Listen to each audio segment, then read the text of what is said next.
I'm Sean Fennessey. I'm Amanda Dobbins. And this is the Big Picture, a conversation show about apes. The big winner at the weekend box office was Kingdom of the Planet of the Apes, so we're diving into the new film, which is the 10th movie in the Apes franchise. Did you know that? 10. Yes. The 4th. Oh, you're talking about overall. Overall, 10 Oh, yeah. movies. That's right. That's right. So there have been 10 so far. Van Lathan is here. What's up, guys? Big fan of the Apes franchise. Love it. You've already recorded one podcast about the Kingdom of the Planet of the Apes, but we wanted you here for a wider discussion of this franchise. Was that Midnight Boys? Yeah, it was Midnight Boys. When do I get a Midnight Boys invite? You guys, we've actually called you guys out. Okay, we want you guys on I know, there. but I feel like You it's wanna have the mostly culture directed drive? at Sean, No. and that seems fair to me. Right. But I would love to come when it felt appropriate, when we Okay. could meet in the middle. So I think there's synergy here, Okay. and I wanted to propose this. This was one of the reasons why I wanted to come. Yeah. I think we should do a Big Picture Midnight Boys crossover for Deadpool versus Wolverine. Yeah, I'm with Okay. it. I'm so with it. And because Sean got me right about the fact that you guys have been very, very serious in covering the Deadpool movies. You love the Deadpool movies. well, You're- I do. You're pointing do. at one person Oh, here you- for that.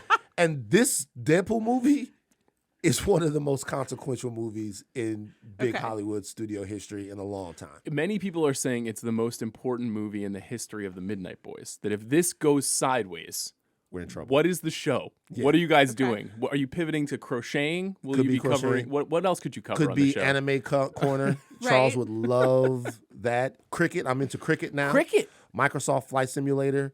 All of these things I'm into now. I'd We like could- to go back to cricket for a second. Yeah. Are you watching or playing? Watching. Okay. How long did it take you to learn all the rules? I don't know them. Okay, good. I don't All know right, what that happens. makes me feel better. You just like to watch. It's a fun sport to look at. I can't Yeah. remember where I was. Me and Kalika were somewhere, and I'm not even gonna try to remember. And the only thing we could get on TV was cricket because we were out of the country. Yeah. And I was trying to watch something on ESPN, and it was literally ESPN of that region, and so it was cricket all day long. 24/7. Yeah. And I just watched it. Whatever sport was on, I'll watch it, and now I'm kind of into cricket. So I'm, Okay.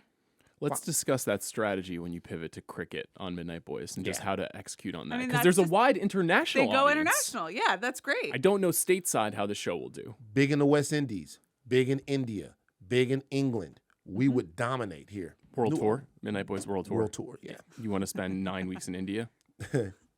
Probably not, but I would go there for maybe 1 week. Yeah, sure. Yeah. I would do too. 2 weeks I'd in love to India, go. live from Yeah, Mumbai. at least- yeah. You think Why they would not? have us? You think they listen to the Big Picture? I have no idea, but I've never been to India. I'm curious. Maybe jam session. I'd like World to Tour. see the world. Yeah. Did you guys cover any Bollywood? I'm learning a lot about Bollywood. Thanks to my Not friend really. Ray. You know, I think we're probably overdue for a more expansive. We Yeah. talked a lot about RRR when it came out, which is really more Tollywood. Yeah. But we could stand. Frankly, we would need an expert. I'm no expert. Are you an expert in Bollywood? I don't think so. No. Okay. I remember when I watched Slumdog Millionaire, I was so surprised at the end because the movie was very grounded, very it was one of those movies where I went, "Oh my God, what a story!" And then in the credits, they began to dance. The dancing. Yeah. And I was like, what the fuck is going on? It's a tradition. It's a tradition. And then I learned more about it. I did not know anything about Bollywood.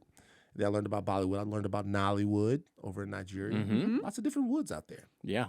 There's of course The Wood, Yep. one of our The- favorite movies. There you go. Yeah. Yeah, Sean. Yeah, you're on the Midnight Boys. Yeah. Okay, Apes.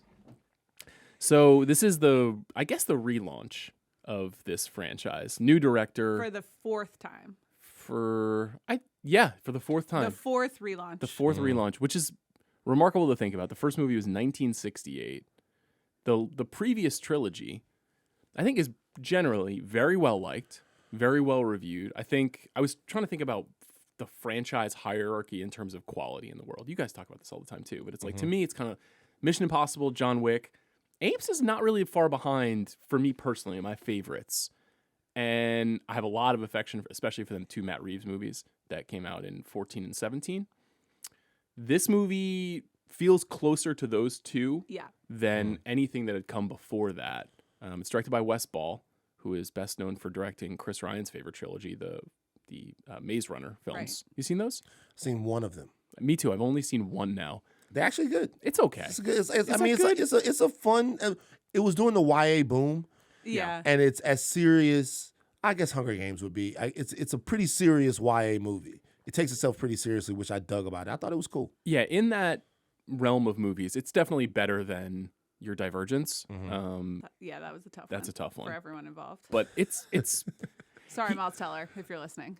I thought the first one actually just had a lot in common with Kingdom of the Planet of the Apes, where it's like a very constructed world, a lot of jungle atmosphere, survival story, people on the move, lots of digital effects happening, but set in the natural world, which is kind of hard to pull off. Kingdom of the Planet of the Apes, I thought looked very good. Agree. Beautifully rendered.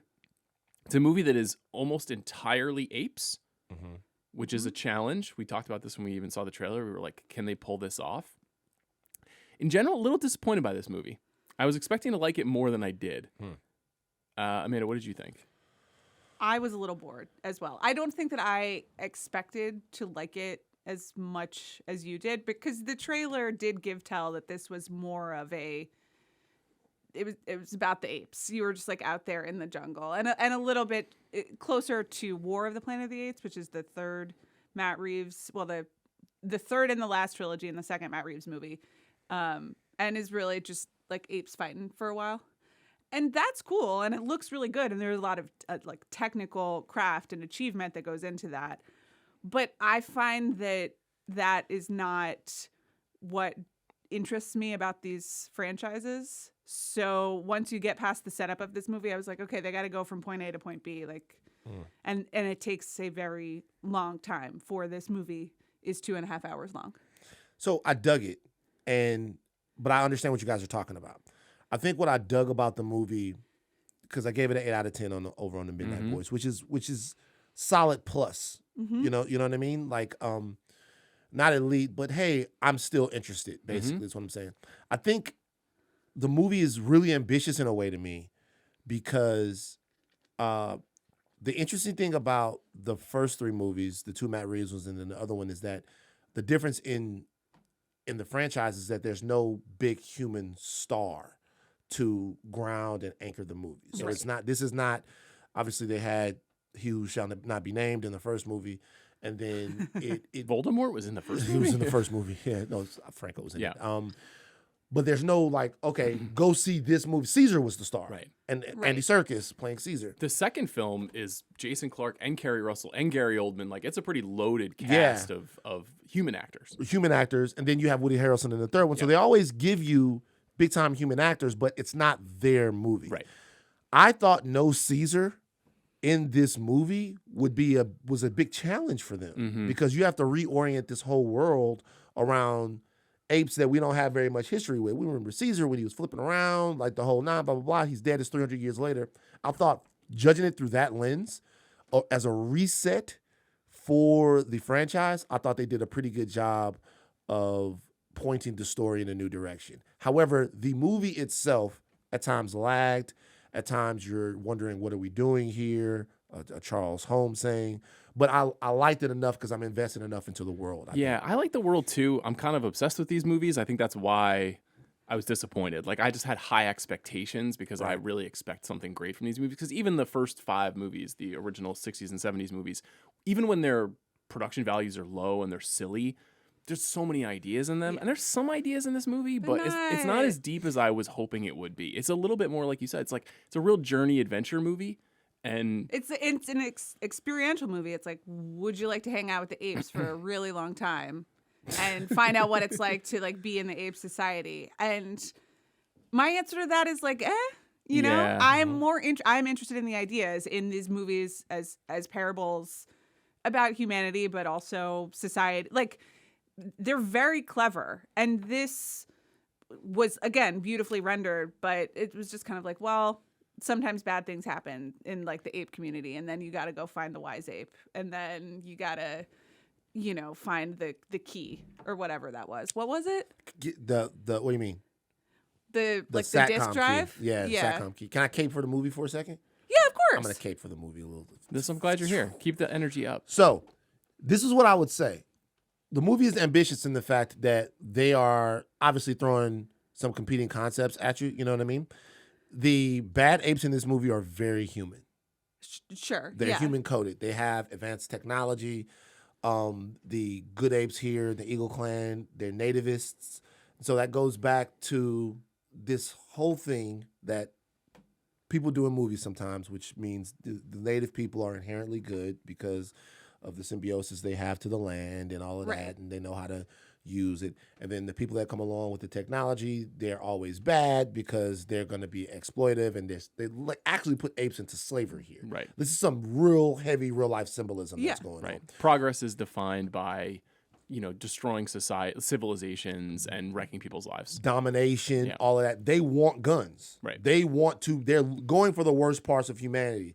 Then you have a weird human in there that's got a foot in both worlds. And then you have humans that have lost all their language and stuff. The movie, when you parse it out, is throwing a lot at you. I think it does a great job of sort of bifurcating and trifurcating on whatever, all the little different things that it's doing.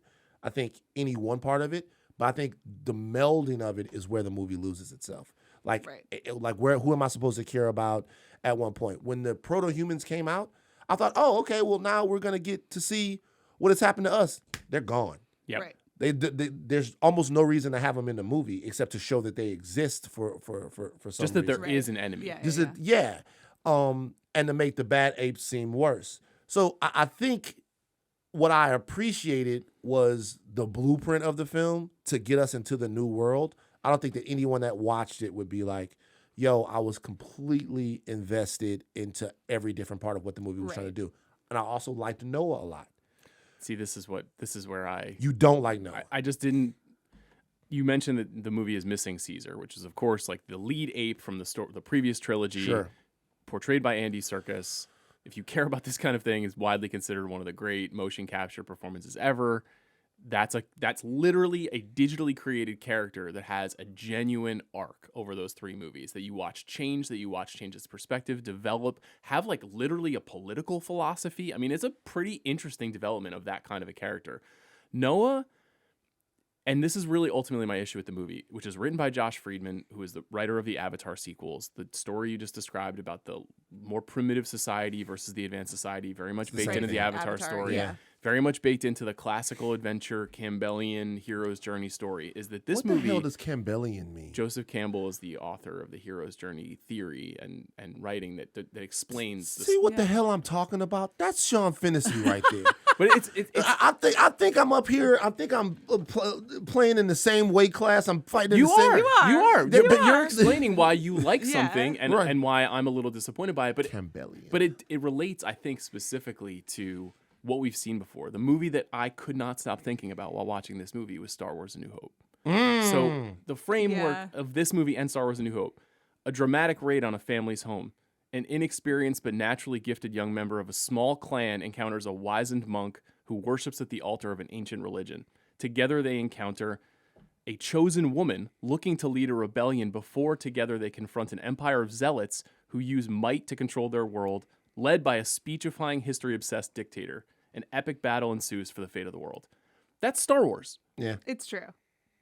Star Wars is great. I love Star Wars. Yeah, though you're missing Han Solo. This And is then it. you're also, frankly, your Leia comparison is spot on, but that ain't Leia. Like that is a character that is not developed or at all compelling. I fully agree with Yeah. you. This is actually Look at me with the Star Wars. We're missing some ingredients that elevate Nerd what dog. is just framework. Like what I just described is framework that happens in many movies. So like you mentioned this primitive societies like Apocalypto is kind of a movie that is like this. I've seen that comparison made to this movie a lot too, the Mel Gibson movie. That movie is technically brilliant, but kind of boring to me in some ways because it only does what Kingdom of the Planet of the Apes is doing in terms of the storytelling. It glides on ambition. Yes. Apocalypto. So it's tough because the craft of the movie is crazy. Like even if you look at the Matt Reeves movies, where you're like, wow, in 7 years we've actually made a lot of progress. These apes like look better than they did back then. yeah, they totally We're do. really hard on digital effects a lot of times, and I thought that this movie looked great. I know, I do as well. And blended, and you're not sitting there picking apart like, oh, it is fully realized. But again, it has that Avatar thing where you can't deny the technical prowess, But you're like, okay, now I'm just like in this world, random world that you created, and they're, whether it's like they're whales or they're like, you know, Elon Musk monkeys or whatever. And I'm like, and we can all learn things from this, you know, like I see what you're trying to tell me about our world in this world, but I guess it is like, I don't mean to say immersive in a derogatory way, but there is something almost like the losing yourself in this world is prioritized over the tying it to this world. So I'm going to ask you guys to make a guess. Yeah. Did I like Avatar 2, The Way of Water? I feel like I you think didn't. Loved it. You did. loved it. I knew that. No, of course you did. Yeah. I knew that. I liked it. I definitely liked Give it. me blue pills, save the whales, animals. I don't know if you guys know how much I'm into animals. Animals. Out of here. Easy work. Done. Yeah. So like easy. Take my money. Can't wait till the next one. So so the reason why I liked Noah is because by the end of our time with Caesar was one of the greatest leaders in movie history. Caesar had, like you said, a political point of view, a cultural point of view. He had an understanding, a complete, not dominance, but he was a leader and not a boss. Like Caesar. Like his namesake, yeah. Yeah, exactly. I think it was very smart to take that Luke Skywalker prototype, that monkey everyman, ape everyman, and reorient the movie around him. He seemed to be in peril every step that he took. He, at times, was annoyingly weak, but seriously. Like his namesake. Yeah, exactly. I mean, you know, Definitely, that's part of it. It's right there. Yeah. It's like, And I thought that he got enough. We couldn't redo Caesar's arc when we first meet Caesar. Obviously, Caesar is like an actual regular ape, right? He had nothing. Yeah. And then He's gets, patient zero. Yeah.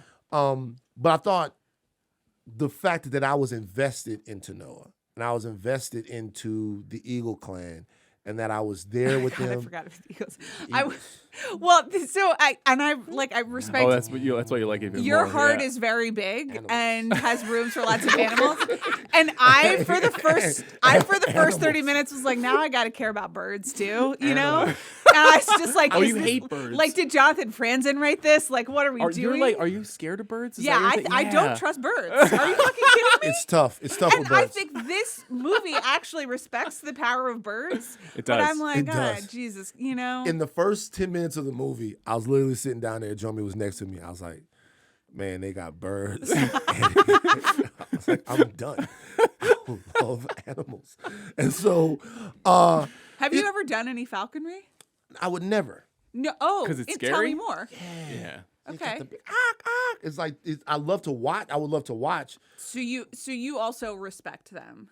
Yeah. But like, okay, so we share a respect for the power of the Oh, animal, yeah. but you're drawn towards it. Oh, and I will watch eagle videos all day. I don't want to meet the eagle. There are very few animals that I want to meet.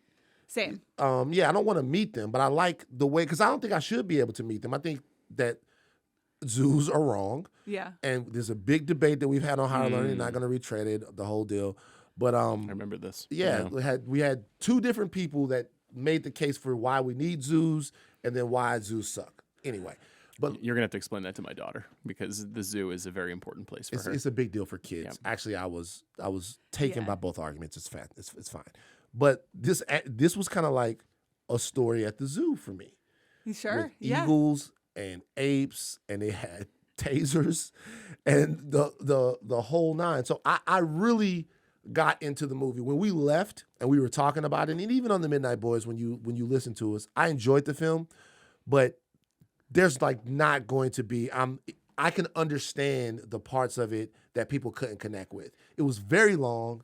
At times it lost you. I think the May character is just a very poorly written and thin character. Completely. Yeah. One of the kind of most almost absent-minded, odd characters that I've seen in a movie that was this big in a long, long time. Well, the movie, this one more so than any of the Reeves movies or even the Tim Burton movie has a lot of callbacks, like Easter eggs to the original films. And the May character is originally called Nova because Nova is the name of the female character opposite Charlton Heston in the first film, does not speak. who does not speak. Doesn't speak. Yeah. So and then comes back in the second movie and also does not speak. right. So she's a prop Yeah. in that movie, and she's very beautiful. The actress who plays her, the actress who plays Freya Allen, who plays May, Right. aka Nova, is also very beautiful. But you would think if they were making a comment on that, and the joke about Nova being an undeveloped female character who's like eye candy in the original film, Yeah. that they would maybe flesh out May a little bit. Yeah. That we would better understand her experience, her point of view on the world, what it is that she's trying to do. I do think I had a little bit of that like Marvel energy at the end of the movie where I was like, I kind of want to see what's happening next. Like, Oh, I you kind of want wanna- to know, Well, the end of the movie where I was like, Yeah. I was kind of bored for the like final Yeah, of 45 course. minutes of the movie. And then I was like, shit, Well- what are they going to do with the apes now? Because it's also like they've flipped the franchise around, right? And Yes. so they like very clearly at the end of this movie are setting up that May finds the other humans and she puts the disk drive or whatever the hell that is The sat key. into the sat nav, and they talk to Fort Wayne, Indiana. Fort Wayne, Indiana, Yeah, or yeah, wherever yeah, they yeah. are, and it's like, okay, now she is going to reconnect with human people and maybe learn about all that. So it's sort of like they're setting up movie 2 to be like the YA Planet of the Apes Yes. about her. And she is like a very, very, she's younger. It is YA Maze Yeah. Runner coded. Yeah. Yeah. Um, That will Jennifer fail. Lawrence. I'll Yeah. tell you. That will fail, you That will think? fa- Oh, no. If they orient the movie around that character, that's not going to work. Yeah. But and let me tell you, But but Noah as her opposite, because that's what the movie is setting up. And we have spoiled the movie, and I deeply apologize. We'll put a spoiler warning before we get into this part of the discussion if you haven't seen it yet. But sorry. I mean, no, it's okay. But $55 million worth of people saw it. a lot of people so- saw it. It's a Yeah. very, very big, and I want to talk about that too. But I think the idea of restarting the war and then maybe Yeah. showing us a world in which like the humans get power back, there's interesting potential Sure. for more ideas in the movie. I felt like the big ideas of this movie were just like a little bit rehashed from previous films. It was like, oh, so people who seize power by manipulating and building fascistic societies where they convince their lesser educated citizens to follow great leaders who are actually doing evil things. Like it was just kind of very 101. Like that whole the Elon Musk ape played very well, I thought, by Kevin Durant. I thought Kevin Durant was great. He's He's a meme now? He's a what? Isn't he a meme now? No. Who's the meme? Who's the meme? There's a new character that's a meme. One of the apes is. You guys haven't been on I haven't ape seen Twitter? this. no. What's the mean? Ape X? Yeah, Apex? sorry. I can't, we can't even do that. We You're on can't do Apex. apex.com? Okay, well now I have to pull up here. Show me. You have the cast list. Pull it Yeah. up for me. Not Rocka. No, That's not the Rocka. Obi-Wan Rocka was my Kenobi. favorite, obviously. Rocka Rocka is was great. amazing. Yeah. The movie kind of dies a little bit when Rocka leaves. There was no reason, in my opinion, to off Rocka. I thought he should come back at the end. Yeah, I thought Rocka was going to survive. There's no reason to off Really Rocka. stinks. Rocka to me Weird was choice. such an important character because he was actually the connection between the old society of apes that Caesar represented and Noah, and he was preserving language. Yes. And so to me, when I was like, why? That's kind of like an Obi-Wan Kenobi situation, although Obi-Wan stays around. Yes. Well, he reappears, in Yeah. different form, which I thought I thought for sure they were going to do that. I thought for sure they were going to reintroduce Rocka, maybe in some sort of different form, but that he would come back and get on the ship near the end of the movie, and they didn't do that. But there's Rocka, there's Suna, who is Noah's love interest, Anaya, the best friend. So I figured out. So it's Koba from the old Oh, franchise. Koba. Oh, yeah, because- Koba has been memed. Yeah, Koba has Koba been has been memed, memed, yeah. but which is also maybe Koba- telling that none of these characters got memed. It had to be an okay. old Koba ape. in heat holding a machine gun, though, hilarious. during the Yeah, bank no, heist it's really is good. incredible stuff. My favorite was Maurice from the last franchise. That's the big, not the orangutan, but I think it's the orangutan. Yeah. But he's nice. Yeah. He's Yeah, like and he's Caesar's funny. consigliere. Yeah. I went deep into War of the Planet of the Apes, like Dawn of the Planet. What's the name of this one again? Kingdom. Kingdom of the Planet of the Apes. So I went deep into this on Twitter, and there's a whole Reddit that I got connected to that talks about the fact that Proximus Mhm. might be the descendants of Noba or whatever his name is, or what's his name, Koba. Koba. Koba. Oh, They're interesting. There are people that are talking about family lines, the tree. Who are Caesar's descendants? Who are these? Is this guy Caesar's descendant? No, it's probably Koba's descendant, and all of that. When I get lore heavy, that's what gets me. If I spend a day into going deep into the movie, I'll never get away from it. I spent at least 2 years on Cloverfield. 2 years, just different theories about Cloverfield. And what have you found? What have you discovered? Nothing came of it. Everything that we thought was going to happen with Cloverfield, none of it happened. JJ abandoned us. Nothing that we thought. I guarantee you there'll be another Cloverfield movie. It's been a long time, that and is a brand. they did it, but they've tried. 10 Cloverfield Lane was pretty good. That was good. It was really good. Paradox is not good. Not great. But back to this though. So, the real thing that bothered me, obviously, what you're saying is now there's going to be a fight for the surface of the earth between the apes and the humans, right? Number one, the apes are completely overmatched. It's not going to be much of a fight, right? If they have gotten technology back, humans will win. Yes, the apes are going to be completely overmatched. And number two, they established that there is no greater ape society, that the apes are very clan dependent, and they're warring amongst themselves. And so I don't think that the movie did a good job. I'm interested in the future of it, but I honestly thought that the weirdest choice of all the choices they made was to make her going after a sat key. And then there's humans that still have technology.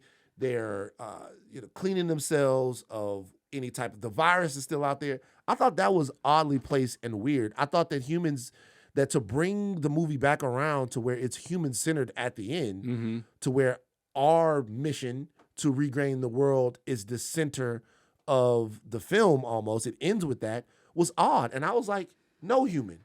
Get away with the human. Okay. If anything, I'd be more interested in human beings relearning the world and stuff like that. So the more that I started to understand that she had a mission, and then William H. Macy was there as some sort of human slave, intellectual Kind of enjoyed concubine. that, but But just I'm happy saying, to see him. Yeah. that part of it, especially after 300 years, that's the part of it that I wasn't into as much. So related to that, I was thinking about this the whole time in the final hour of the movie. I was like, so humans are still intelligent. Like there are some humans who are still intelligent, who are still seeking modes of technology and advancement. They're trying to regain. They're fighting to survive, but they're trying to regain their power in a discreet way. But apes, in 300 years, I think it's 300 years in the future, have not really evolved. Not at all. Even though some of them have been sprung from Caesar and Koba and these apes that were advancing over the course of 10 or 20 years in the original trilogy. So why is that? Does evolution not work in the same way after they've gotten the shot that Caesar's mom or dad got at the beginning of the first film? Maybe they all haven't gotten the shot yet. It's like, but aren't they also supposed to be teaching each other? Like, this is how societies form, right? And this is how evolution works. Well, maybe it hasn't gotten there yet. And maybe also like the fact that the tribes of apes have different abilities and then also different political beliefs and structures, is to Van's point about how the native tribe that is close to the land is always like the wholesome one. So maybe they aren't as evolved yet, but it's trying to teach us that there's different meanings of the word evolved. By the time Mark I Wahlberg agree. Was this a pocket science corner that just happened? Yeah, thank you so much. Sure. Yeah. Tell us about evolution. Tell Joe Rogan about it. By the time Mark Wahlberg got there, they full on had human slaves. Right. You know what I mean? Like they had a whole. They built a society. They had built a society of intelligence, and then at the end, they had the goddamn Abraham Lincoln. That's fire. That movie is terrible. But the final minute, I was like, wow. Same thing as this movie. I was like, fuck yes. Abe Lincoln. That's elite. Both the power and sometimes the flaw of these movies is that at some point for all of them, once you've gotten the premise and the big ideas, for a while they're just like all like roaming in the wilderness fighting each other, Totally. and then you can skip to the last 5 minutes. So, for example, I did text Sean doing my rewatch, and I was like, "Do I have to finish the Tim Burton one? Like, I like really can't." And I said no, but then we still could have this moment here on the Right, pod but where we're then talking I about Abe fast Lincoln. forwarded to the you last did. 5 minutes, and I was Oh. just like, "Whoa!" And then I kept going. So that was such a wondrous moment in the theater because the only Planet of the Apes movie I had ever seen before then was the Charlton Heston movie. Doji, yeah. And it's such, like, everybody knows about that. Like, Yeah. you're watching it with your parents and they're like, watch this. Watch this. You didn't even Top know. 5 ending in movie Yeah, history. yeah. Right, they blew it up. Yeah. All right. And so I knew they weren't going to do that. Yeah. So I'm in the movie and I'm like, what are they going to do? Like, how are they going to do this? Like, how are they going to do it? And they actually managed to make me have an oh shit moment. I was like, oh my God. It's really good. It's Yeah, really, it really, is really good. good. But It's preceded by 2 hours of I dreck. did none of it. it makes is any one sense. of the biggest misses that I could remember. It was such a big deal. Everyone was going Oh my ape God. shit. We were Yeah, so like, we fired up. could not wait. And the movie just, I was like, God damn, this This sucks. is. I assume this is true for you. I know it's not really true for you, but to that moment, Tim Burton is on the biggest heater. It, like in movie history, he's like in the Billy Wilder, like Ilya Kazan zone of like 15 years of making movies that I like consecutively, and then he makes that movie. It doesn't succeed. It gets crucified by critics. And he basically never makes another good movie ever again. Until like, and this is Well, why we'll see. I'm just like, protect your heart. with I know. Beetlejuice, I Beetlejuice. know. Do you know about this? Sean No. is just like the #1 hype man for Beetlejuice. That's not true. Because he went to CinemaCon in Las Oh, Vegas. you saw it? No, I didn't. I saw an extended clip. How could it be bad? And then he It looked really good. I don't know what to It's say. impossible I that know, the but movie could be bad. like Sean is like on the ground in Vegas, being like, "I'm hearing Beetlejuice. It's the movie of the fall" to me and Chris, and we're just like, "What is happening?" I should be And he's texting this just shit like, to you because just you'll give that me track. sincere hype back. So I can't remember.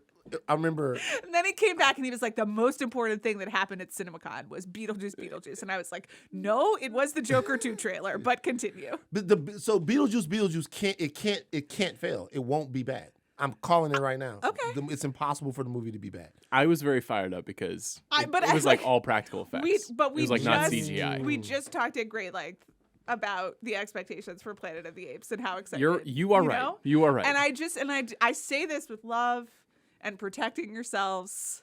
You know, let's just I'll be destroyed. okay. if it's bad, Yeah, just because. but we've seen so many Lego sequels that stink. Like it's possible. It is, but I also the Legacy sequel has it's like always a heat check to me. I don't really when your guy takes a heat check shot, you go had to try it. Mm-hmm. Had to try it. Yep. So when you I decide say that all the time. when a heat check When shot, you pull up, yeah, yeah. had to. But when you come back years later, there've been some bad ones. I'm like they had to go back to the well at some point. Beetlejuice. I think that the fact that Michael Keaton has had such a career resurgence in the last 10 Since 15 Birdman, years, since yeah. Birdman, Yeah. I think it's I perfect love right now. Michael He Keaton so was much, so I'm happy he for was him. so excited in Vegas. He was like, I just want you to know that these people here with me, these are the real people. It was like a Trump rally. He was like, I can't believe how proud I am to be a part of this franchise. What was the Batman movie he was in recently where he was He's just in The like Flash. throwing Flash. spaghetti against the wall? He was having He a was fun time. he was doing great. Yeah. Well, You that know? was Van's favorite movie of 2023. Oh yeah. Jesus Christ. It's one of my worst takes. But I like that you came out for it though. You know, you were like, you can't hurt me. But like even I was too deep in, man. Yeah. I was too. Have you pulled yourself out? I was at this point. I've been deprogrammed a little bit. Really? Yeah, I was. Charles got to you. No, not Charles. Charles. I have to make sure that I play an adequate foil for Charles. Yeah, yeah. that's Or what- else yeah. it'll be fire and Don't pull brimstone. the curtain back too much. I You know? won't. Yeah. But I wanted to love the Flash so much, guys. I really remember. and it colored. I had to that was a look in the mirror moment for me. So I was like, "Are you a real person?" Because I wanted to love the movie so Yeah. much, and there were parts of the movie that I actually did like. But the Flash sucks. I'm sorry. Yeah, they put the babies in a microwave, so That that was wasn't tough great. for me. That wasn't great. But Michael Keaton is the best thing about the movie. I hated that. Mm-hmm. I hated we that sat so next much. to each other and we're just like, what the fuck?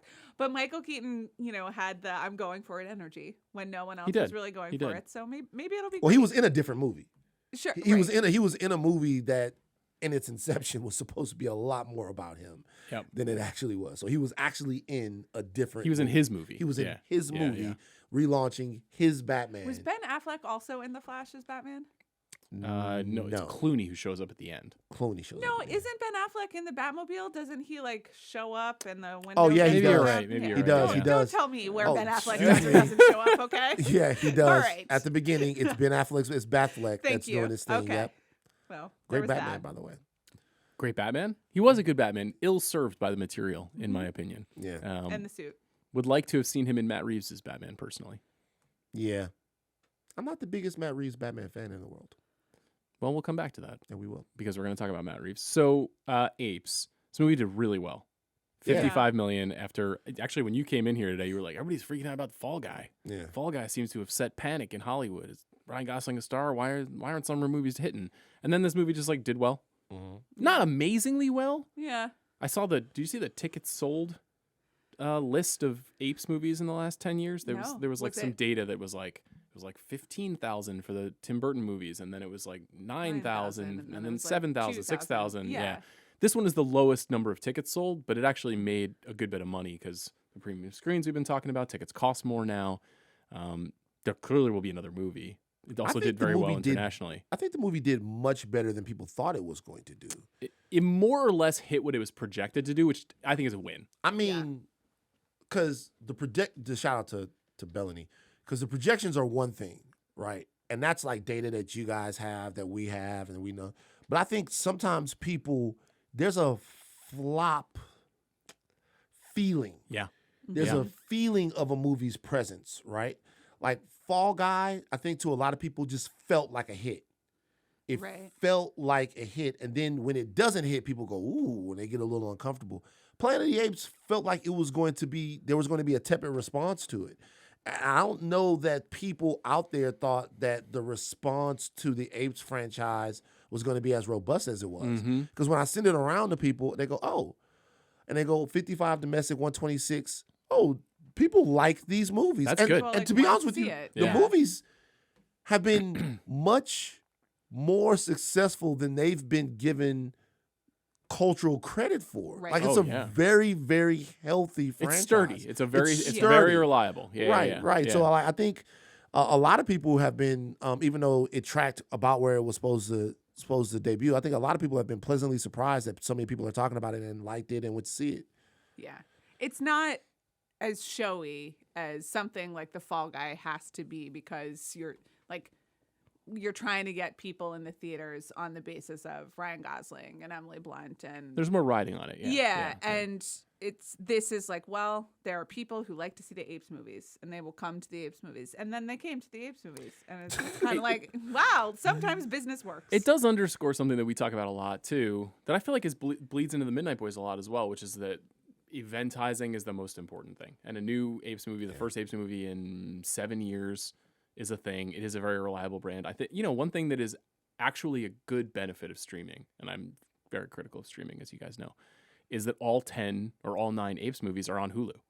So if you want to go back to War for the Planet of the Apes before going to see this, just to be like, who was Caesar again? It's very easy to do that. If you want to get, as I've seen a lot of people like on Letterboxd are just like watching every Apes movie, just like me in the last 5 weeks, just to be like, oh yeah, this actually is a really interesting artifact of the last 70 years of movies. That the fact that something like this has held on while other things have struggled to, like, there hasn't been a Star Wars movie in a long time now, and I guess there's going to be the Filoni movie, but like the idea that there's another Apes movie before another Star Wars movie is fascinating. But it is what you guys are saying. Like, it's just like there's a group of people that are like, I like this. These movies don't cost that much. It's not that complicated to make one. There's definitely going to be at least a few more after the success of this one, which I find interesting. Wes Ball probably not going to be the director of the next one because he's directing the Zelda movie next. Oh, wow. Did you know that? Yeah, I did know that. I knew that the Zelda movie was coming out. I didn't know he was directing it. Who's going to be Zelda? Timothy Chalamet? It's you? Isn't Timothy Chalamet? No, he's not in Link. What did I hear? I don't Who's know. connected to that? I don't think that they have. They If not, cast anyone him. yet. Zelda? Cast him as Link. What is the legend of Zelda? Like what is her legend?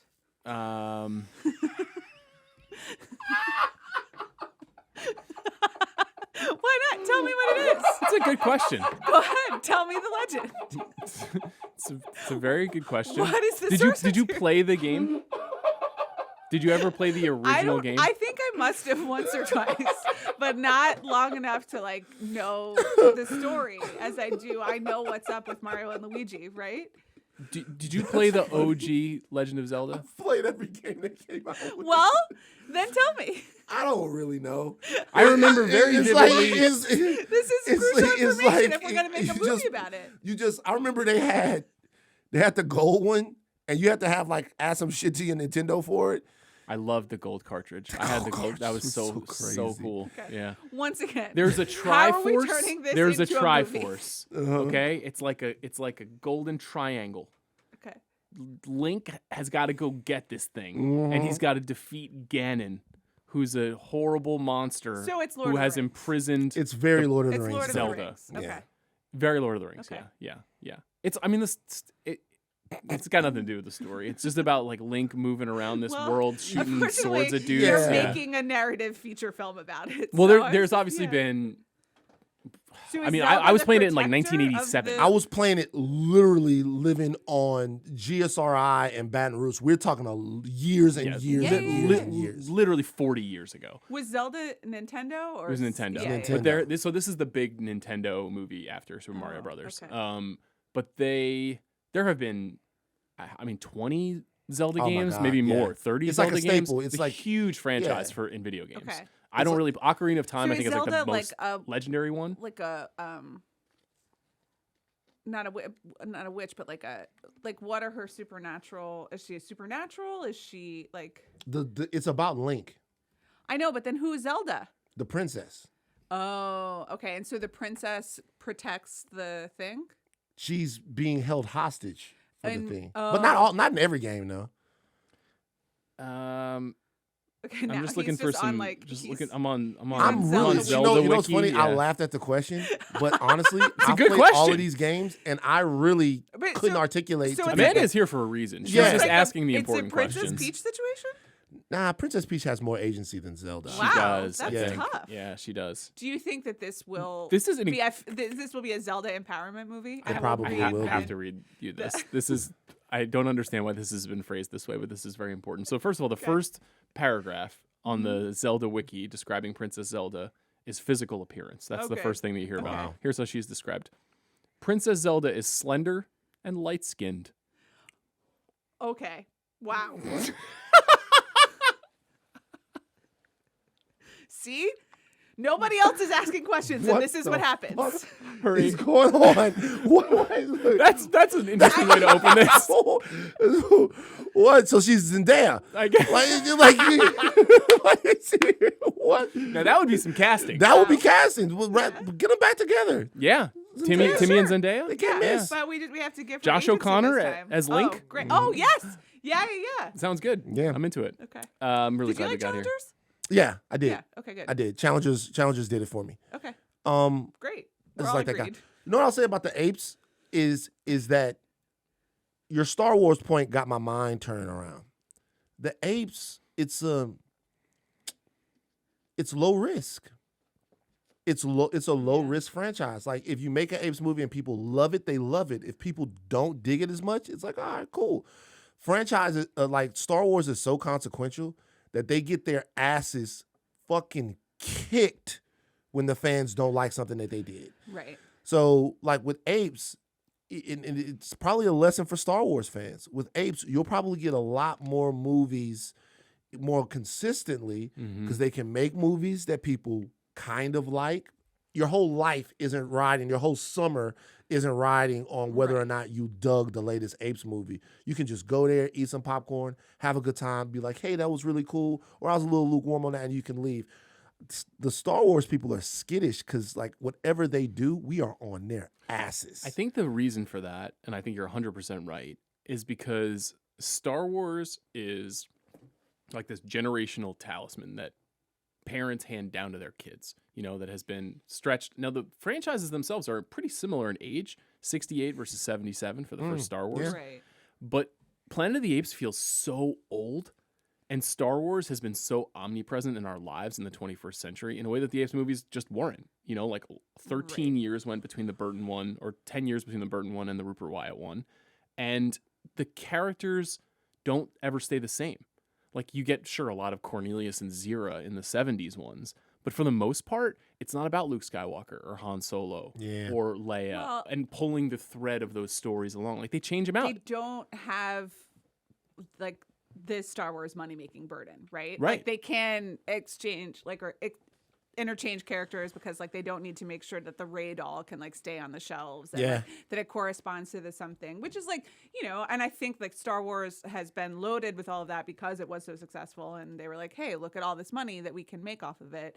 Whereas Apes, it's a little more modest to Van's point. It's like, okay, well, we'll make this, and like maybe we can make like a healthy return, but it's not going to be the thing that like Bob Iger is, you know, yelling about to shareholders on a call or whatever, which is, unfortunately is like a major part of how these decisions are made. It is, but that makes it fascinating that it keeps coming back too, because it's mostly coming back just to be a movie.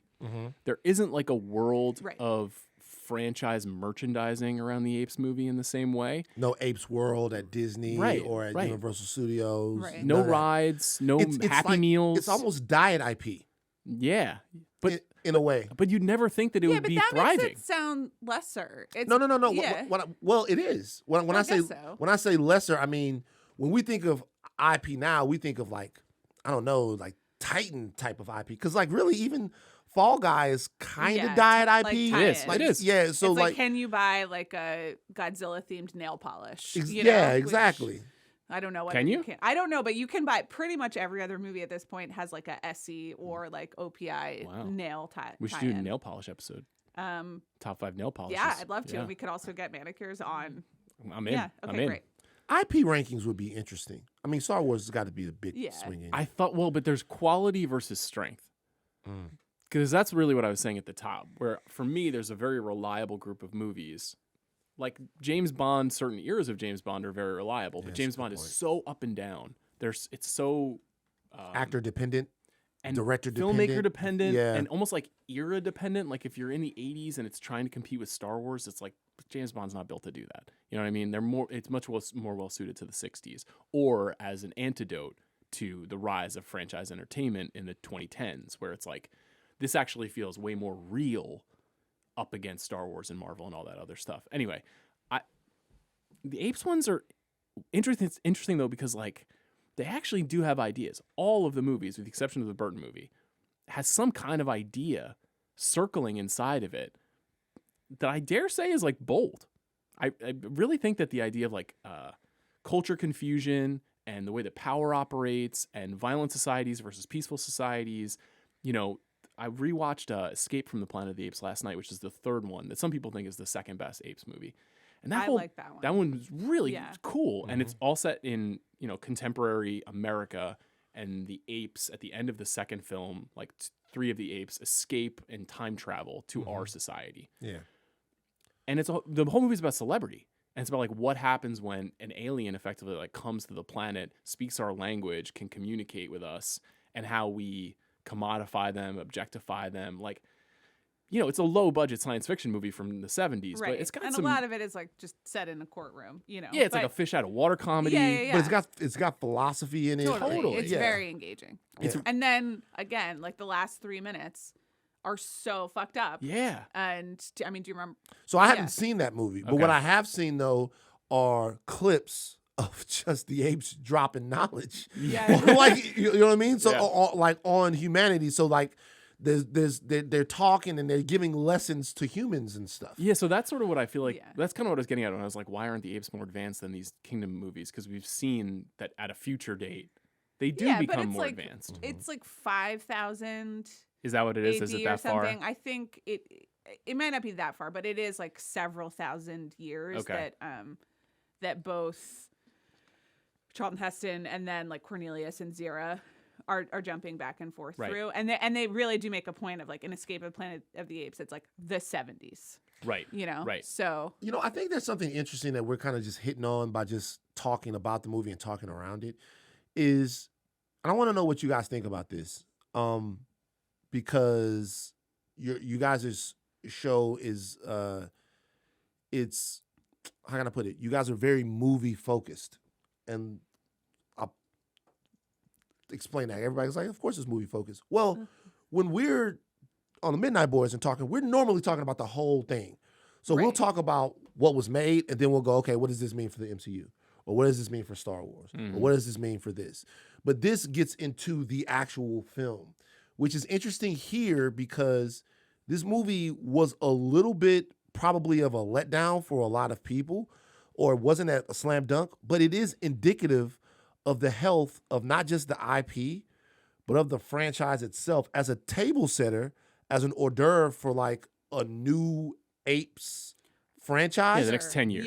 Does it work for you guys in that sense? Just if you had to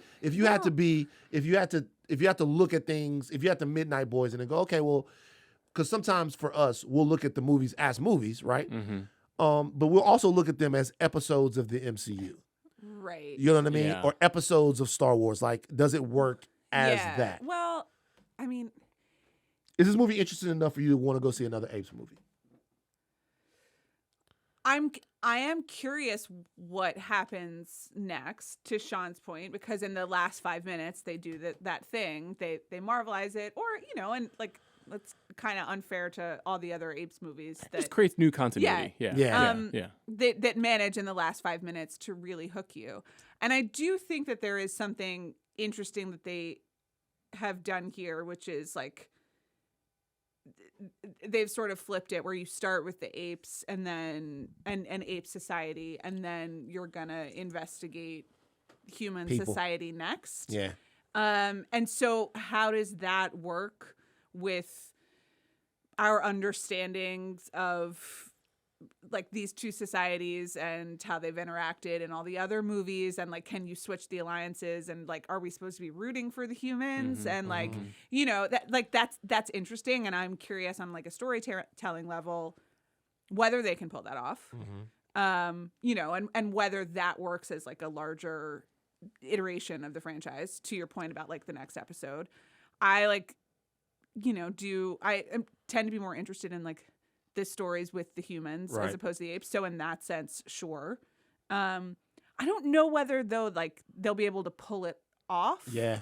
So I'm like, it's cool that they tried.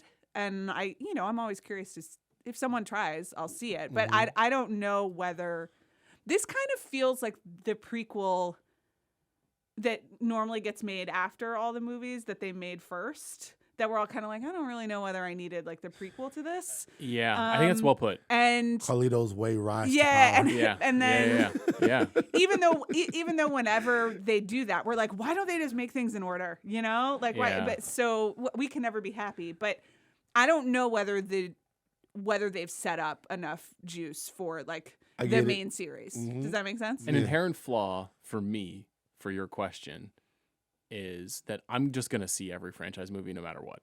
So I can't earnestly be like, yeah, now I'm definitely gonna check out this new film, which is just frankly not good service for the listeners of this show, because I'm just gonna see it. I'm gonna be 72 years old, not making a movie podcast, and I'm gonna be like, new Apes movie? I'm gonna go check that out. Checking it out. Even if it sucks. Right. Even if I've been told by my best friend that it sucks, I'm still gonna go see it. Right. So even though I think they did kind of ace the last 5 minutes of the movie, it wouldn't affect. I think what it is affecting, again, this is very personal to me, is in 2.7 years when the next Apes movie comes out, I'm not going to be as excited to have this conversation we're having about this franchise and these kinds of movies and what it has done, and then force us to rank all 10 movies. It's just not going to seem as fresh. Yeah. But that's just the product of where we are in this. And if we were doing the show in 2014, we might have felt the same way when Dawn of the Planet of the Apes came out. That right there is where we agree with the movie. That's probably the thing. It did enough for me to be like, oh, okay, now I want to see this world. Now I want to get into this world. I do think if I get a very human Apes movie, the next one, I don't care about them down there trying to move around old satellites. I'm over them. Okay? They blew up they created the virus. The pilot got on the plane. You had your chance. Yeah. You fucked it up. This is a Thanos was right take, It's over. Yeah. Let's see what the apes got. Yeah. Okay? They've had 300 years. They haven't done much. They haven't done anything. Okay? They taught some eagles how to bring them fish. They haven't done anything. Okay, so I'm not at all saying the apes they haven't put together a constitution. There's no like they haven't done anything.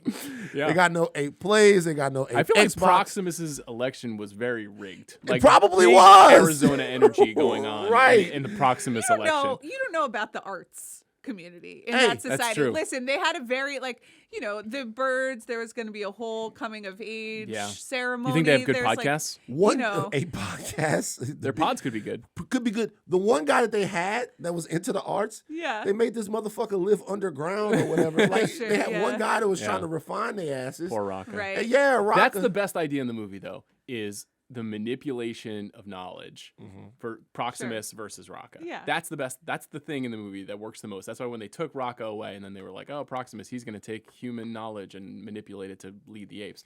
I thought that was clever. I wish that there was a moment where you could almost like see them having that debate, but they don't let us have that. So, two things. One, I didn't think that what was in the vault was going to be weapons. I didn't think that was going to be that. I thought it was going to be something a little Rogan bit. pods? Well, could be, because remember Book of Eli? Yeah. The whole time you don't know what it is that he wants, and he wants a Bible because he's like, if I can give them scripture, then I can do the whole thing. I thought it was going to be something a little bit more profound than that. Now, she said she wanted something that was very important. It ended up being a SATCOM key, which I don't even know how well that works. But I will say this. So MacGuffin-y. So like, Yeah. what is the hidden key? The key, and then you give it to them, and now they can talk, and they couldn't do it before. There is something to be said about how fast the apes will evolve now, though, because they have Rocca's library. So he goes down there, and he's like, look, let me tell you about Caesar. They have something to sort of coalesce around, an idea of a time and a great leader, and they have all of this stuff. I don't know if he taught them how to read. So Maybe don't kill Rocca. maybe you know? don't kill Rocca. They Maybe did it because then they have to read like the children's books, and they're like, these are symbols, and it's just Yeah. like, it's not Curious George because clearly they weren't licensing that. Yeah. Right. Which, by the It's way, Curious George, but George is a human. no, in the children's book they're reading. Oh, okay. It's about like a zoo. A zoo, yeah. And about animals right. and apes like being imprisoned, and they're like totally horrified, but Yeah. they're just reading the pictures. But it's not Curious George again because they didn't want to pay the money. Did you like the callback to the doll that made the same noise as the doll from the original Apes movie? Did you clock that? I did, sure. Yeah. You're not really fond of an Easter egg. You don't like Easter eggs. Well, most of them aren't Easter eggs to me. It's Right. like most of Yeah. the time it's just sailing right on by. Yeah, they're just eggs. They're They just got yolk in 'em. or it's Yeah, just there's a splat. or Yep. it's just details, and I love detail. That makes the rich tapestry of cinema and life. Certainly. But Many people are saying that. but like, I don't really love doing a lot of homework. Oh man, I know you I do a watch ton of videos homework on there, and it's for like, hey, 33 Easter eggs, and the latest Right. one, I watch all of it. Yeah, Oh and my God, how did I miss that? What? What is going? How did I miss that? Jesus, it's right there on the shelf. Like I watch them all. yeah, and I just have to. I spend my internet time other ways. So Interesting. Do you think of yourself as often smarter than the filmmakers? Because I think Van expresses like a wonder at what they're able to accomplish. The fact that she hesitated. I know. And is this is the fucking thing. Amanda's my favorite. The fact that she hesitated. She was like, probably. no, it was. I mean, sometimes sure. Yeah, sure. Sometimes I'm just like guys, you didn't have this. Yeah. But that's true of any human endeavor. Sometimes the That's people true. just don't got it. Most of the time, I feel that I am smarter than what they imagine the audience to be, which is not saying that I'm smarter than the audience itself. I just feel like I'm being talked down to, and This comes up a lot in a lot Yeah, of franchise of movies. course. Yeah, for sure. Well, yeah. You have a But lot of I humility also- about this. But I I find. also, by the Like when way, in a good way, where you're sort of like, I'm willing to you're more willing to accept intention. When you say like somebody puts an Easter egg in a movie, you're more willing to be excited about what it could mean. You know what that's about? It's about, and we joke about this on the Midnight Boys, but it's true. It's about being a long-suffering nerd. And what I mean by that is that, like, so you grew up in the 80s, born in 1980, right? So you grew up in the 80s and you find something that you love, and then you got to work for it. Yeah. Like you have to work for it. So Star Wars drops, all the Star Wars movies had come out basically before, 83 was the last one, and I didn't obviously see that one. I'm getting into Star Wars 87, 88, getting into the whole thing, and then there's nothing else out there. So I'm going to get books, I'm looking at comic books, I'm traveling to the comic store to get all my comics, I'm connecting with other people. Then the internet comes around. You have to find a tribe. You have to work for this. Mm-hmm. So nobody was giving it to you. So now when a director or a filmmaker does something and they put a little thing that you would recognize from all of the work that you had to do, from all of the searching that you had to do, something that only you're going to know, something that's going to call back to that, you just go, thanks. And you know what I mean? You just go, wow. That's I really appreciate that. I like it too. And when that happens for me in a film, I feel the same way. But I was not, it's like my list of Easter eggs is a very different. Like my list of Easter eggs is like the body cream that Zendaya uses in Challengers in this scene against and they do like an insert shot of this like very fancy. It's Augustinus Bader, like it's I missed it. But it's really She's funny. only saying the brand, so they will send it to her. And no, because for a certain group of people who are probably not listening to this podcast because they're doing other things, like that's like, they know that. That's your Easter egg. Same also when they use like the Cincinnati Applebee's in that movie, which is like a long time like tennis institution. And like all the players do go there before the Cincinnati Open. So I see it. Most of the time, I just don't know what anyone's talking about. I don't know The Legend of Zelda. Yeah. You know what? That was not like such a deep cut. It's like one of the best-selling video games in the 1980s. But you also but I that don't know The Legend. Yeah. That's what I'm saying. You proved We're still that learning I didn't know every day. that much about The Legend. So, I played every game, but you're asking questions I don't know the answer to. But this is actually really relevant to this era of franchise entertainment because there's two ways of experiencing this stuff. There is, in the 80s, most people that were experiencing it were just like, I went to the movies or I watched my TV show, I had a great time, and that was it. For me, I was very much like you. I have vivid memories. I was 8 minutes away from a Tower Records Barnes & Noble. So after school, if I didn't have sports, I would walk down and I would spend an hour or more wandering around Tower looking at every record. And then I would go over to Barnes & Noble, and I remember this so vividly. I'm like 10 years old, 11 years old. But just sitting on the floor, because there are no seats at Barnes & Noble, and looking at like the Star Wars encyclopedia books. Do you remember these that were published? That were just like the characters, the planets, the events, all the languages, all the races, and like the creatures. And I'm a kid. I'm 10 years old, 11 years old, and I was like, where did this all come from? Like, who wrote this? Like, this stuff was in the movie for 10 seconds, and then they built this entire world out of it. Now, contemporarily, we just pulled up the Zelda wiki. Like, this stuff has all been you don't have canonized, there's no more work library now. Like sized. Right. See, it doesn't work the same way. But in the fucking bookstore, and this book was like $38, so I couldn't buy it. So I just had to read the whole book in the bookstore on the ground. Yeah, sure. And that wasn't me. I was in the home of a police officer, so we were not stealing books. I'm saying you stole it By sitting and reading. Yeah. I think I was creating community within the bookstore. It's not a library, okay? I was told this. Maybe it's not. Did they kick you out?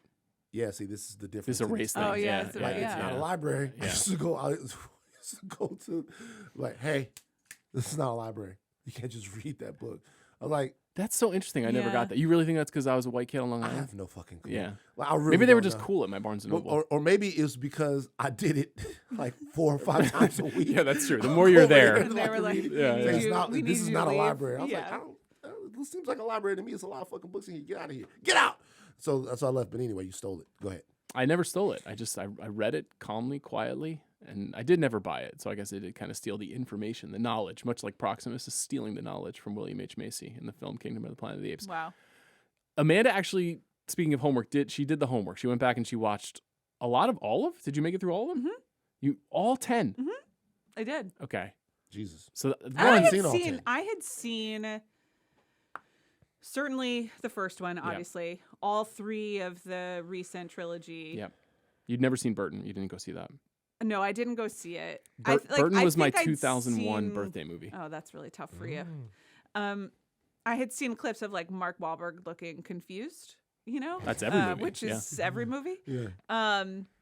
So I guess I'd seen 4 or 5 out of the 9, about half. Oh, okay. Yeah. And I had maybe seen snippets of like the other original 5. You know, there are like images and moments because these are very foundational. So you see things and you're like, oh yeah, I remember that. First one was a very big deal for me. Sure, yeah, and like Huge. all of movies. Yeah. Well, personally because very, very big Rod Serling fan. And so when I discovered Twilight Zone as a teenager, just went and consumed everything that he did. It's so odd. It's almost like sometimes we had the same life. We're very similar with our Like taste. when I started watching the Twilight Zone, I became like obsessed with Rod Serling. Just the prolific amount that he could write, the concepts, the way he would construct story in short form, his ability to write something that's equally terrifying, beautiful, thought-provoking, how almost every episode said something about the human condition. I'm talking about something about birth, something about death, something about your place in the world. I just became obsessed with him, like obsessed with his life, wondering why there hasn't been like a definitive biopic done on him. It's a good question. It's a really good. I mean, he was a complicated guy, but not like a bad person. They're not like these like terrible things that happen to him.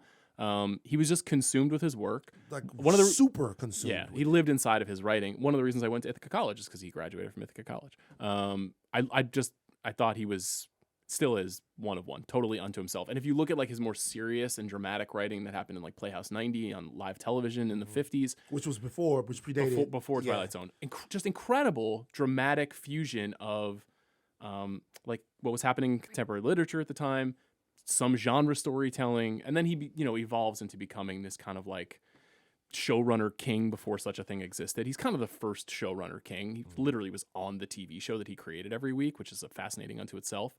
Anyway, he wrote a script adapting this Pierre Boulet novel. And they kind of like junked the script. They kind of rewrote the whole thing, except the world that was built, more or less, the framework of the world, and the ending. And that's what's retained. Yeah. And of course, the ending is what everybody remembers from the movie. And Rod Serling has written literally 300 cool endings, which most people can't write one. Right. And he is the grandmaster of doing that. And it is different, materially different from the novel and the way that the novel ends. And then that comes to define, as you were saying, like every movie now, you're kind of like, I should at least see what the last 5 minutes look like. Right. It sets up an interesting world and like questions and ideas, and then everyone like fights for a while, and then there is some spectacular twist ending. So were there any big revelations watching the 70s movies that you were like, oh, these are better than I thought, worse than I thought?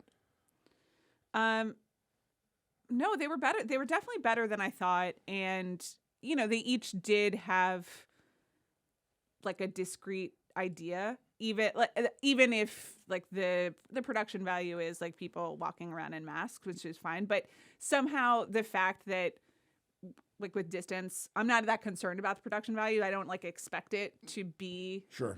Like the Westball 2024 version. Yeah. You muted your eyes, as I say. Yeah. Yeah. So Yeah. then you actually really can focus in on, okay, so this one is about like nuclear war, and this one is about celebrity, and this one is about racial hierarchies, and this one is about like prison, and and they're also much shorter. So Yeah, they're all 90 they're minutes. all 90 minutes. wow. God bless Like them. those I haven't seen. Yeah.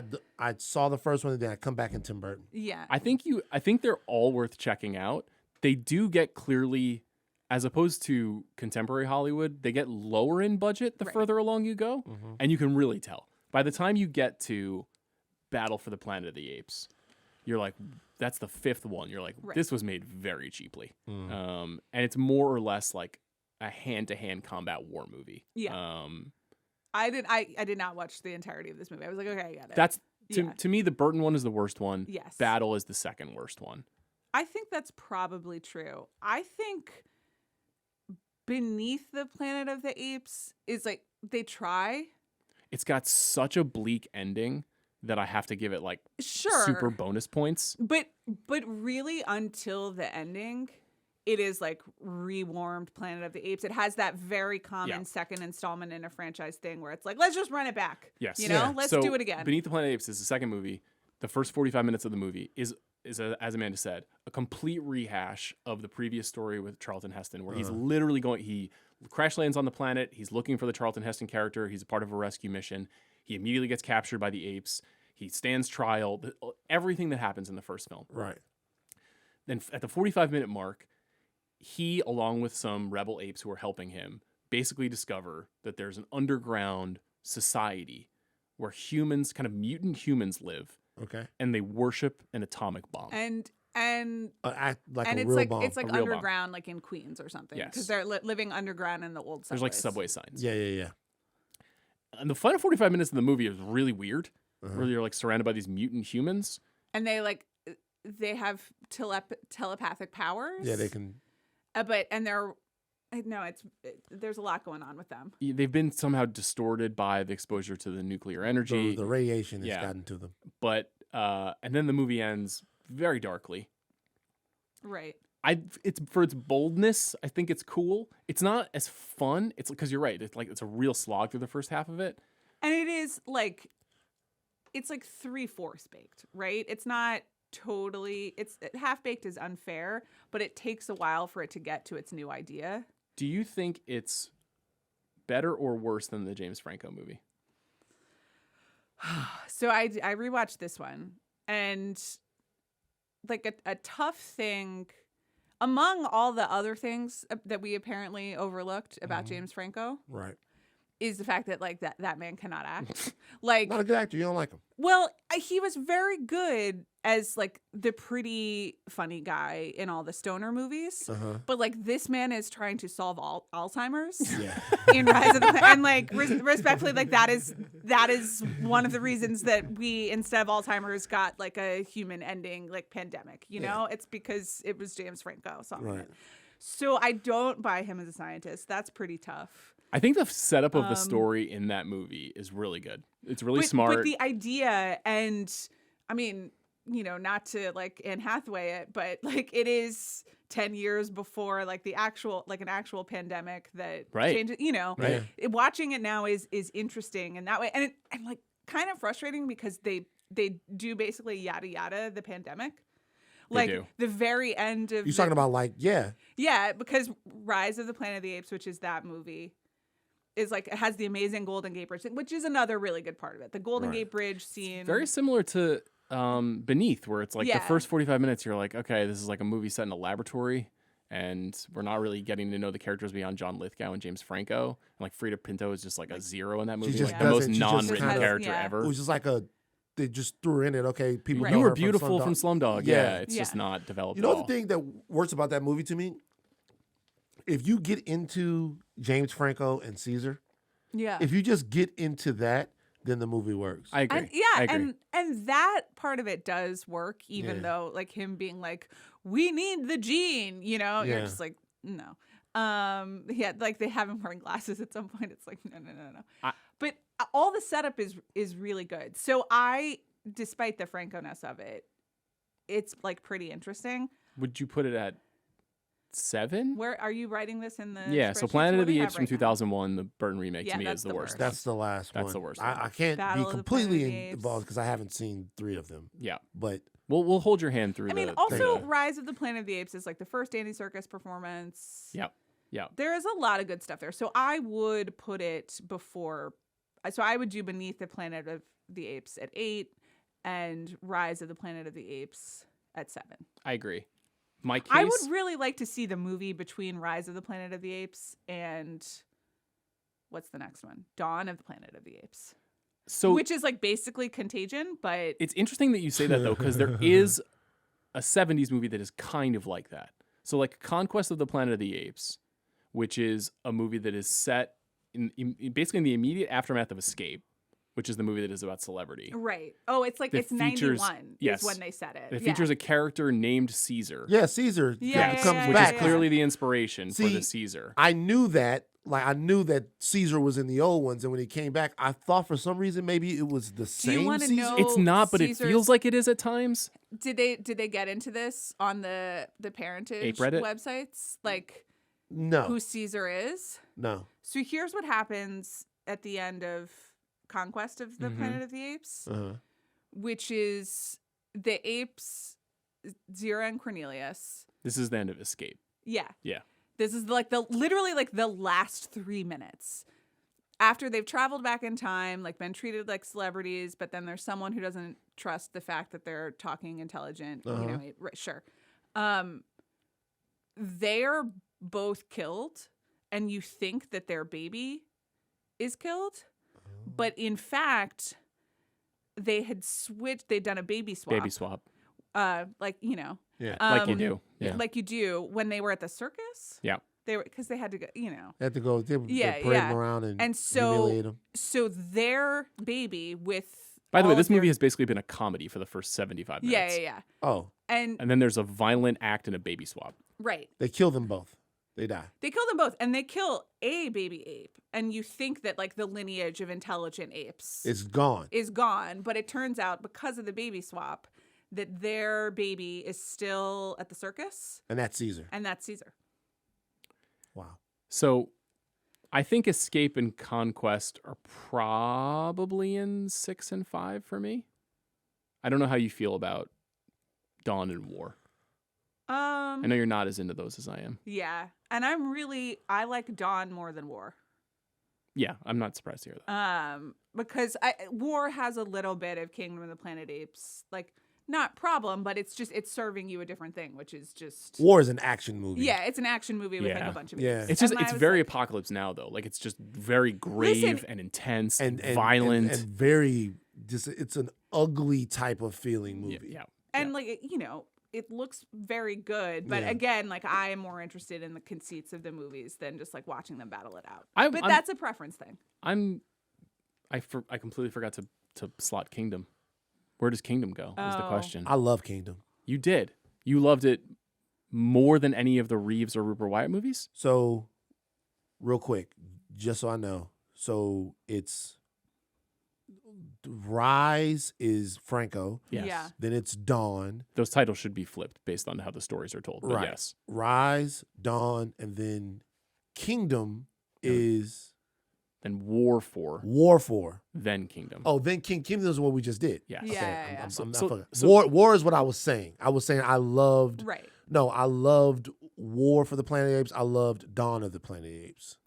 I would probably put.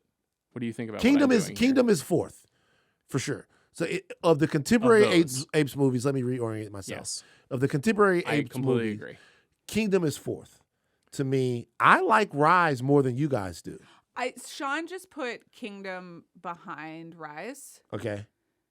Let's just. So I agree, and I agree. This with is the that. first I 5, like and then we can Rise. discuss the I next think 5. despite James Franco, I like It's good. Rise Yeah. more than the It's most good. recent one. And I am affected by like the Caesar human relationships, and he's trying to save his dad. And, Yeah, you and the know. whole There's great nine. moments. The moment when the Yeah. neighbor, when John Lithgow gets in the car, and then the neighbor comes out, and he starts Yeah. like wagging his finger in his face, and Caesar breaks out, and then he chases the neighbor. Like there's just Yeah, great yeah, like yeah. those. That's like an intimate portrayal of this world too. It's not just like a big nasty war movie. Right. And honestly, that movie was so much better than I thought it was going to be. That's what it is. Like All of these movies are like that. Yeah, I went to that movie thinking, oh, okay, I'll check this out. And I was like, oh, the movie was so much better than I thought it was going to be. And then when they did the thing at the end, I was like, wait a minute. Oh, okay. And Yeah. I was like, oh, so we're moving forward. Like we're Yeah. because we're going to the Planet of the Apes is the thing. I thought Caesar and them were going to get smart and then just take over the world. That's what I thought was going to happen. But Right. nah, because there's not no nuclear bomb. So that ending actually surprised me. I was like, oh shit. And then it was credits and the whole nine. Kind of reminded me of Zach's movie where during the credits we thought they got away, but then the zombies killed them all. Dawn of the Dead. You pointed at me and said Zach, and I was like, did my husband make a No, movie? Are you on a first name basis with Zack Snyder? No. Did you see Rebel Moon Part 2? Yes. The Scar Giver? The Scar Giver. I saw it. What'd you think? It It was an aberration. It's fucking okay. It's All right, bad. it wasn't good. All The right. movie's I fucking haven't seen terrible. it. Yeah, Haven't Nor have watched I. it. Haven't logged it. Nor have I. it's Have you seen The Idea of You? no. What's that? That's the Anne Hathaway movie on Oh, I Amazon. saw that. Did you watch it? I saw the fucking billboard for it. Well, okay, that's not watching the movie. I know, I but would love to hear your thoughts. I feel like by seeing the billboard, I saw the whole movie. It's very White Lady and Silver Lake coded. Yeah. Oh, So, I genuinely would you like. liked it. I think I liked it more. He liked it more, but that's just because What is it about? Is it a May It's December about- situation? Yeah. Yes. The young woman. I'm sorry, an older woman. She's 40. She turns 40 A in the deeply movie. old woman. Starts having a Come on, Ann. a relationship with basically Harry Styles from One Direction. Yeah. Good. Yeah, I mean, fun to watch. Like, you and Kalika should watch it I'll watch and then it. report back. I'll check it out. Yeah. I enjoyed it. Okay, here's the 10 through 6. Okay, cool. Planet of the Apes, 2001, Burton. Battle for the Planet of the Apes from 1973, which is the least of the 70s movies. Beneath the Planet of the Apes, the very crazy but very flawed direct sequel to the original. Kingdom of the Planet of the Apes, the film we just talked about in this episode. Rise of the Planet of the Apes at 6. This is the James Franco reintroduction to the Apes franchise. So now we've got left on the board the OG Planet of the Apes, 68. Escape from the Planet of the Apes, which is the third film in the franchise, 1971. Conquest of the Planet of the Apes, the fourth film, also 1971. Dawn of the Planet of the Apes, the first Matt Reeves movie. And War for the Planet of the Apes, the second Matt Reeves movie. So Conquest is the prison riot? Correct. Okay.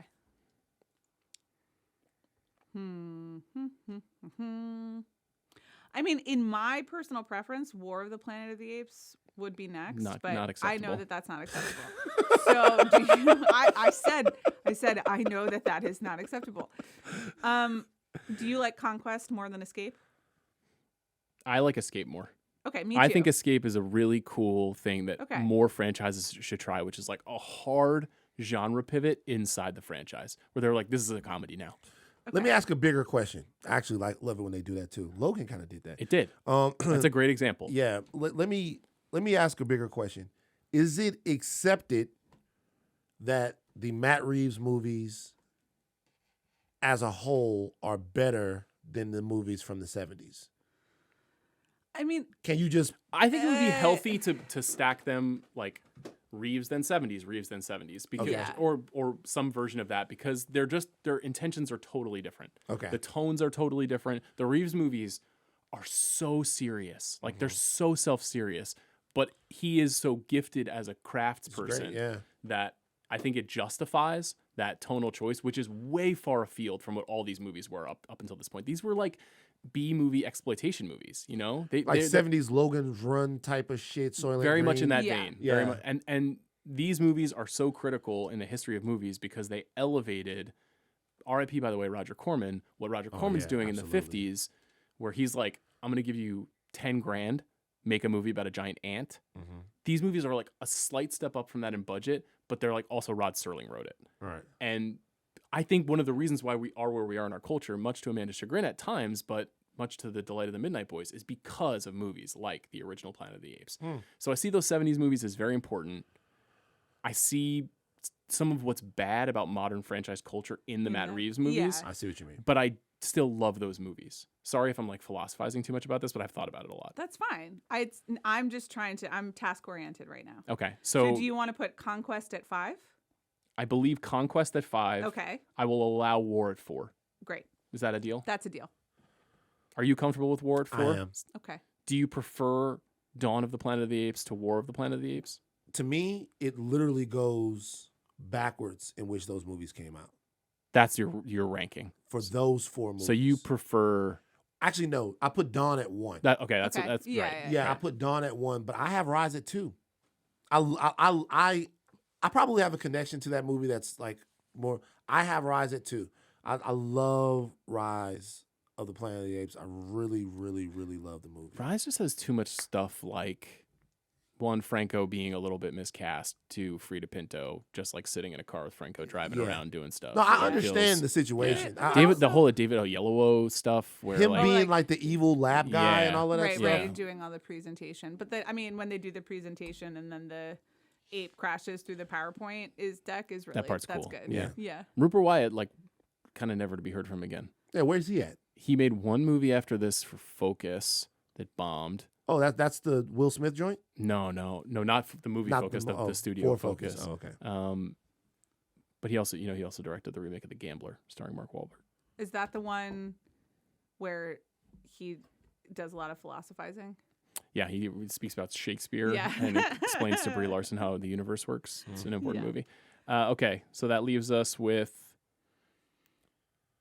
is Escape 3 and Dawn 2? I think so, yeah. Yeah, okay. So I Escape think so. is the 71 movie that is about celebrity, Mm-hmm. which I think you should check out. will I'd like watch to it. know Yeah, what you'd you like think it. of that movie. Yeah, I'm gonna watch them. I think you'll enjoy it. And then I think Dawn of the Planet of the Apes is 2, which is the Jason Clarke, Kerry Russell That's movie. a great movie. That's It really is a about really this, good like, movie. Yeah. basically, can we get along? Yeah. Is the idea of that movie. That's a movie that glues the world together, by the way. Really interesting movie. Conceptually, it's the movie where Caesar becomes what Caesar is, where you understand how the apes view each other, where the humans are at this point. That's the movie that kind of glues it together. It's kind of, Rise is almost a prequel. Yeah, it reminded me of what you Yeah, were yeah, saying, yeah. where Yeah. it's like the prequel that you Right. make And after again, you've made the movies. I would really like to see the actual pandemic movie in the middle. Rise is a prequel. Oh, you want to see? Oh, you want Right. to see I Ape want- Contagion? Right. Yeah. Humans dying as And apes as slowly apes build their society. Slowly build their Yeah. society. Station 11 apes. Yes. Okay. Would be good. The original, anything you want to share before we wrap up about the original? The original is very good. It's very good. There are 20 minutes in there where it's just like Charlton Heston going from one place to another. Sure, Very similar yeah. to this new film. And the woman not speaking. Nova not I talking. feel like that was indicative But of movies at that I, time. It I is. do, Yeah. you know, Charlton Heston naked for most of this, or mostly naked for most of this movie, and like his grizzled, handsome way. We got to get back there, you know. we were talking it's about like- men earlier and it's Kevin powerful Costner. stuff. He was a man. He was a man. He was But you know, it's like tall man. He had a he's lot of not chest hair. Moses. he's Yeah. not bulking. You know, No. there's no No, he's a there's no There was- steroids. Yeah. Like, he's just like Yeah. a dude. Yeah. And he looks a little old, but also he looks really No handsome. protein shakes. And there's you know? that, you no know- machinery that he's Charlton working on. Heston, John Wayne, Kirk Douglas. Yeah. Like, Yeah. Man. Yeah. How are their Yeah. politics? Nice. It's a movie that obviously has a genius conceit and one of the best endings ever. Yeah. And like I said, I think really authentically influenced where movies would Movies? go for 50 years. Yeah. So you got to give it credit. It is just a formative, like, ridiculously important science fiction movie. You have to see it. That's why Yeah. I was thrilled that Tim Burton was going to take a shot. But even at that time, I was kind of like, I don't know, man. I was like, I don't know. But I was so into it. Ape Lincoln. Ape Lincoln was dope. The apes come over. You've seen it. Yeah. Tim Burton. No, I watched the end The again. apes Yeah. come over. They all like, it's the ape capital Yeah. police. 5-5-0. Yeah, Yeah. Yeah, it's No, 5-0. I'm like, oh, Yeah. what? What's going on? It's really great. That's how Apes- they should have ended Civil War. That's funny. Okay, our official Planet of the Apes movie rankings. Number 1, Planet of the Apes, the Tim Burton version. Sorry, number 10, Planet of the Apes, 2001. Number 9, Battle for the Planet of the Apes. Number 8, Beneath the Planet of the Apes. Number 7, Kingdom of the Planet of the Apes. Number 6, Rise of the Planet of the Apes. Number 5, Conquest of the Planet of the Apes. Number 4, War for the Planet of the Apes. Number 3, Escape from the Planet of the Apes. Number 2, Dawn of the Planet of the Apes. Number 1, Planet of the Apes. I've never seen another movie that has the words "of the" twice in its title, other than an Apes movie. Can you think of another movie? As of the twice. There might be one. I couldn't I think can't of think one. of anything. I cannot either. I was just thinking of the title of Kingdom of Dawn, the Planet of the Apes. I'm like, Kingdom that's a of the weird Planet title. Yeah. Of the apes. Yeah. Kind of strange in But, its construction. at least it's not doing like the colon hyphen That's true. semicolon, Dawn. thing that we're doing everywhere else Apes, in movies colon, right now. Bruh. Dawn of them. I tell you what, I used to like comparing. So it was Avengers: Age of Ultron. Remember Uh-huh. that? Mm-hmm. Because everybody was doing that. The colon thing was a big deal. Yeah. And then what's her name dropped that movie where she never got any older. Remember that joint? The Age of Adeline. Yeah. I used to like Blake Lively? Yeah. Yeah. And Harrison Ford? age Yeah. movies. Did you ever see Age of Adeline? course, Yeah, of course. Did you like it? Not really. I like movies like that. You mean like Benjamin Button? I love those types of I'm Okay. old throughout the ages. Oh, do you remember? Hold on, before we go. Yeah. Do you remember Tuck Everlasting? I read that book I read when that I was in book. middle Whoa! school. Yeah, come on. Yeah. I don't think I ever saw the movie. Oh, Tuck Everlasting was crazy Who shit. wrote Tuck Everlasting? I'm Like, Googling it now. The people, and they got they keep drinking from the fountain, Yeah, pretty good book. and I didn't even know it was a book. I just saw it because what's his Yeah. name was in the movie. and Natalie Babbitt. That's the author. You know, Yeah. you know what jacked Tuck Everlasting so bad? what? Twilight. Oh, Yeah. yeah. Twilight and the family living in the house together is so Tuck Everlasting. I don't Tuck know. I'm sure Everlasting. people made that comp when the Twilight books were coming out. Then they at the end of Tuck Everlasting starts off, and they're in the old days, and at the end he's riding on like a motorcycle. Yeah. I'm gonna watch I Tuck know. Everlasting today. I don't. You saw the movie? I don't think I did because as The I was movie's just got- Googling it, it's Alexis Bledel from Gilmore Girls. Yeah, but the Yeah. other the guy that's in the movie he was a heartthrob of the time. Jonathan Jackson. Oh wow, Jonathan Jackson. Yeah, he's a heartthrob of the time. This is And quite a Yeah, cast in sure. this William film. Hurt's in it, right? William Hurt, Sissy Spacek, Ben Kingsley, Yeah, Amy Irving, yeah, Tuck Everlasting. Victor Garber. They thought it was gonna be a thing. I'm like, oh, they got William Hurt in this. I checked it out, and it was, a It's lot not less really serious a than I thing, expected but to be. that's okay. Yeah. Tuck Everlasting. I'm gonna watch this movie. Van Lathan, co-host of the Midnight Boys, Higher Learning. You can hear him on the Rewatchables. What other pods are you on? I pop up everywhere. Okay. Just support me. Did you? Well, we eagerly await our invite to the Midnight Yeah. Boys. Yeah. Amanda is Wolverine. neither midnight nor boy, but she could show up on that show. Is there another franchise or any movie coming out in the next 6 months that you want to be back here for? Several. Well, actually, you know what? I gotta be honest with you. Beetlejuice. Beetlejuice. Hell yeah. Okay. Yeah. You can Hell come yeah. back, Shauna, because Chris and I haven't been supportive. They've been mocking me for Yeah. weeks. I'm not gonna tell a story now, but I'll tell you guys a story about my experience with the screenwriter of Beetlejuice when we do the podcast. Okay. Wow. That's an incredible tease. We'll see you in 3 months, Yeah. four 4 months, months. 4 Yeah. months. Okay, Mhm. tough. Amanda Dobbins, thank you. Thank you to Jack Sanders. Thank you to Corey McConnell for their crack work this morning on the video team. Thanks to Bobby Wagner, our producer, for this episode of this podcast and all episodes. Please stay tuned. Later this week on The Big Picture, very special draft. Me, Amanda, and Chris Ryan will be drafting the best action set pieces in movie history. Oh. Yeah. Any suggestions? Yeah. So a couple of different suggestions. Mission Impossible, Which one? the first one. Just- The may or may CIA? not be on my long list. Huh? With the CIA when he comes down on the thing. Yeah. Yeah, no, that's Language. iconic. Yeah. Sure, yeah. I love Yeah, absolutely. Yes. that. I mean, I would bring some others up, but like Mel let me down. Why Mel? Why? You thinking Lethal Weapon or Mad Max? I'm thinking Braveheart. Wow. Oh, okay. Interesting. Okay. I'm thinking Braveheart. Maybe we'll see if Chris only drafts Mel Gibson movies. That would be so great. Could happen. We'll see you later this week.